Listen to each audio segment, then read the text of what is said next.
Alright, hello, welcome back everybody. PayPal and Patreon are down below if you want to support me, only do so if you actually can.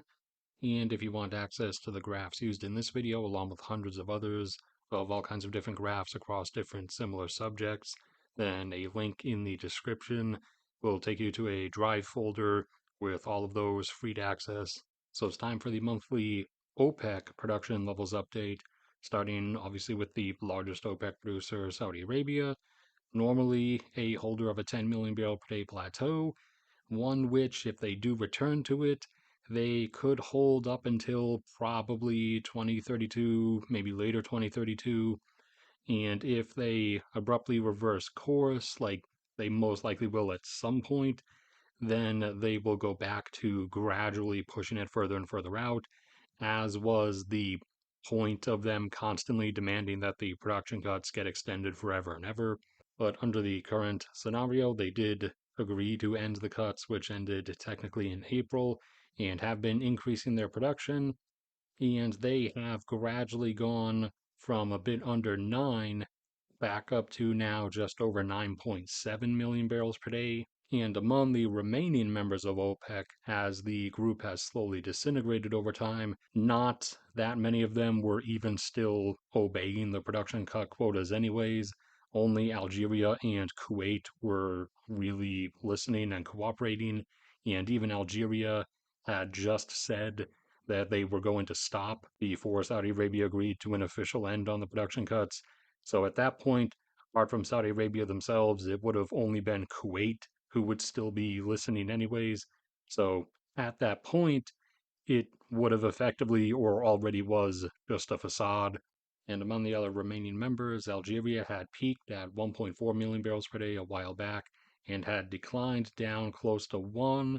Some small new fields and some enhanced recovery operations likely kept their capacity from declining further than that, at least moderately. But under the production cuts for the last number of years, they held down at 900,000 as they were requested to. They have now begun bringing themselves back up over the last few months and are back up to 947,000. So we'll see if they can get back up to and exceed 1 million barrels per day. Libya effectively existing outside of any production cuts for a length of time now, as they've been in chaos since 2011, and they have been gradually trying to restore their production capabilities. For the moment, they have gotten back up to just about 1.4, this time coming in at 1.38 million barrels per day. Nigeria once held around 2, and due to a number of factors over the later 2010s, saw their capacity become crippled down to only about 1.3.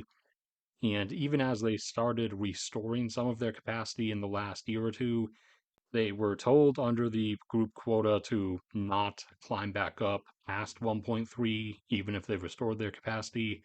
But they joined the list of members who were no longer listening, anyways. So they went back up to 1.5 once they were able to, despite being told not to. As of this most recent data, they are at 1.55 million barrels per day. The UAE held a plateau of around 3, but they intend to go up to about 4 because they want to expand their export ratio again, since their domestic oil consumption levels, their own oil demand is up to 1.2 million barrels per day themselves, and obviously they'll be able to hold a 4 million barrel per day plateau for less time than they would have been able to keep holding 3, but it's worth it to them. So they are gradually going up there, and they had already not been listening to the cuts back when they were still in place, and they even started going back up over 3 months before the production cuts were even over. Right now, they're at 3.26 million barrels per day. Kuwait, the only other OPEC member who intended to continue obeying whatever production cut orders they received, had been holding under the cuts down at 2.4, and now that they are officially over for the last few months, they've been very slowly increasing their production and are just back up to 2.5 at 2.49. Iraq is capacity wise capable of about 5 or so, and they constantly acted like they were going to obey the cuts and go down to 3.8 like they were told to, But then at the last second, they would jump back up to about 4.5, and they had just hit the lower end of one of those cycles when the production cuts ended. So they were down around 4, and they've only gone up by a little bit since then. They're currently at 4.05 and are holding off on reactivating a few fields as they're working on some expansion projects that are going to take a few months.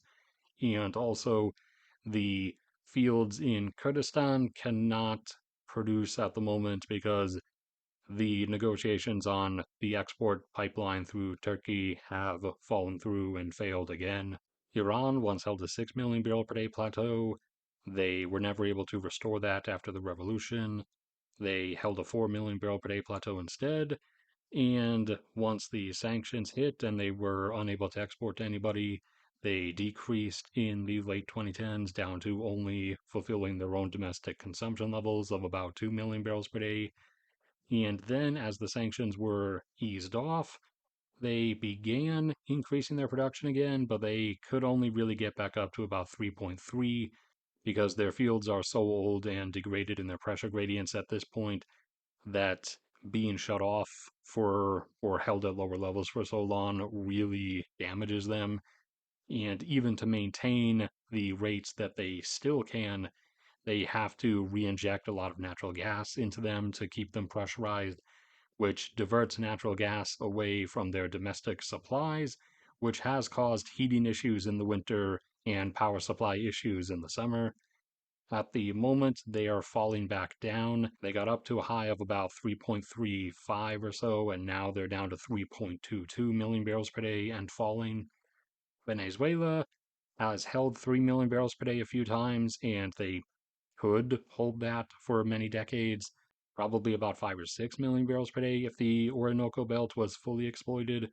However, as the country collapsed in the later 2010s, they took their oil production down with them to only about 400,000 barrels per day.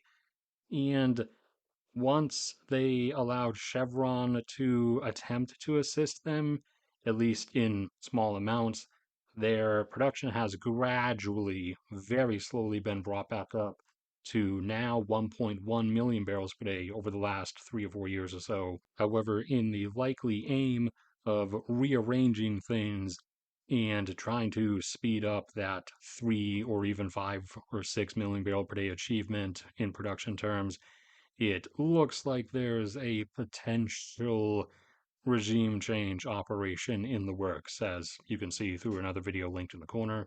And to smaller members, Gabon, who declined down to around 180, but after adding that one modestly sized field about a year ago or a year and a half ago, they were able to jump back up to over 230, and they're still hanging out there, this time at 226,000 barrels per day. And the smaller of the two Congos, the one that's actually politically stable for the most part, has declined down to but has been holding off in the mid 200s, this time coming in at 259,000 barrels per day. And that's it for this one. So thank you everybody for sticking around and listening. Like if you enjoyed, subscribe if you haven't already. PayPal and Patreon are down there if you want to support me, only do so if you actually can.